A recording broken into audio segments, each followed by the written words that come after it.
All right, we're back with the 1.10 lesson. Let's finish up our reading. The 19th Amendment. By the autumn of 1912, no, let's start that over again. By the autumn of 1916, it was clear that the women's suffrage movement was gaining ground.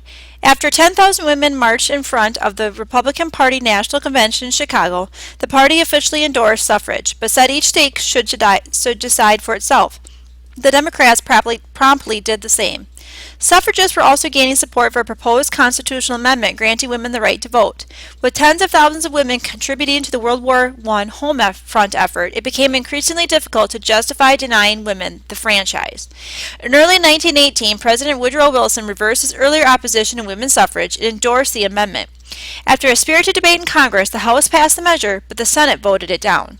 A year later, however, after further effort by suffrage activists, Congress passed the 19th Amendment and sent it to the states for ratification. By the late summer of 1920, 35 states had ratified the proposed amendment. One more state was needed to turn the amendment into law. Of the 13 state legislatures that had not yet voted on ratification, only Tennessee seemed a remote possibility. At the state capital, Nashville, activists from both sides arrived in droves. In the end, it came down to the vote of a single state legislature, 24-year-old Harry Byrne. He had intended to vote no. I love this. This is a great story. But his mother sent him a telegram urging him to help Mrs. Catt, meaning Carrie Chapman Catt. He did, and on August 26, 1920, the 19th Amendment, which gave American women the right to vote, became the law of the land. With their major objective now achieved, suffragists moved on to new challenges. Leaders of the NAWSA helped establish a League of Women Voters to encourage women to use their new electoral power and remain informed, active participants in the political process. In 1923, Alice Paul proposed another constitutional amendment, the Equal Rights Amendment, which in its original wording stated that men and women shall have equal rights throughout the United States in every place subject to its jurisdiction. Later generations of women's activists continued and still continue to work for ratification of the Equal Rights Amendment. Here is a poster from the time showing encouraging women to vote, putting their vote in the ballot box there.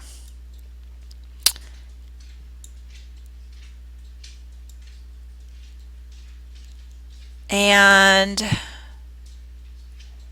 let's finish up here. One step forward. Though it took more than 70 years from the Seneca Falls Convention in 1848 to the ratification of the 19th Amendment in 1920, the suffragists achieved their goal. They did so through extraordinary persistence and the ability to adopt new tactics to fit new times. When the 19th Amendment was finally ratified, it was a high point in the expansion of American democracy. Women all over America celebrated, and rightly so.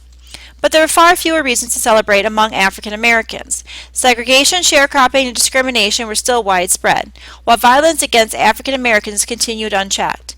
In late May and early June 1921, less than a year after the 19th Amendment was ratified, the city of Tulsa, Oklahoma exploded into a frenzy of racist violence. Scores of people were murdered, and more than 1,000 homes and businesses belonging to black residents were looted and burned to the ground by whites. It was one of the worst incidents of racial violence in American history, and a sobering reminder of the distance that the nation still had to travel before its rights and freedoms applied to all. And there's that picture showing some of the burning there in Tulsa. And I think this is the last page of the reading. Yes, it is. So let's go back to our lesson. And be sure that you've completed your reading guide. Check your answers with the lesson answer key. And then let's move to the next slide. The right to vote. In the 19th century, a woman's place, according to accepted cultural customs of the time, was in the home. This domestic sphere was separate from the public sphere of work and politics, which was reserved for men. This idea of separate spheres was deeply ingrained in American culture. But times and society were rapidly changing in the decades following the Civil War, and the women's suffrage movement was gaining steam. And we're supposed to be completing also the women's suffrage document analysis. So let's grab that. And it says, answer the questions that follow each quote related to the women's suffrage movement. When Wyoming applied for statehood in 1890, some senators opposed its admission because the territory allowed women to vote. In response, the territorial legislature cabled the following to Congress: "We will remain out of the Union 100 years rather than come in without our women." What does this quote tell you about how the population of Wyoming felt about the right of women to vote? It is telling you that Wyoming wanted women to vote. They were willing instead to stay a separate territory, not a state. That's what they mean by remain out of the Union, rather than come in without our women. So Wyoming, population of Wyoming deeply did want women to have the right to vote. Before Elizabeth Cady Stanton died in 1902, she dictated the following plea to President Theodore Roosevelt.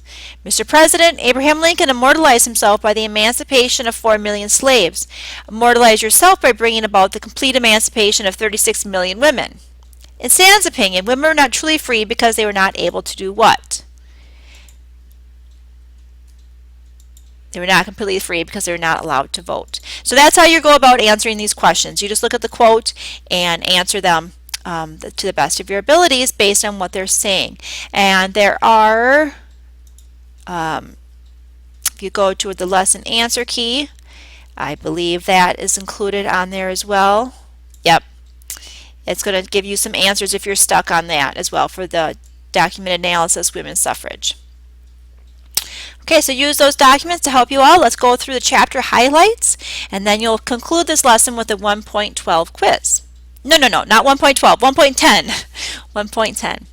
At the turn of the 20th century, many of the more than 7 million African Americans in the United States were denied economic, political, and social rights. Economic and social racism resulted in sharecropping, segregation, and lynching.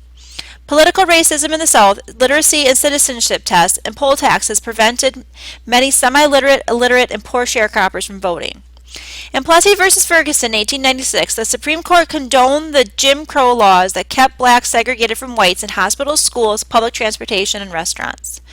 Booker T. Washington founded the Tuskegee Institute to provide self-help and job-specific training for African Americans.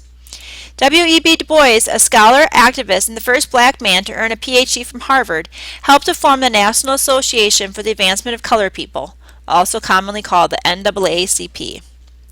Marcus Garvey urged blacks to plan for a future separate from the white world. Okay, and that was, here we go. At the turn of the 20th century, women were discriminated against in all areas of politics, economics, and education. Most of the 19th century society believed a woman's place was in the domestic sphere, and it was her duty to provide a warm and nurturing home for her husband and children. As more women attended college, joined the workforce, and formed civic organizations, they gained experience that helped them fight for women's suffrage.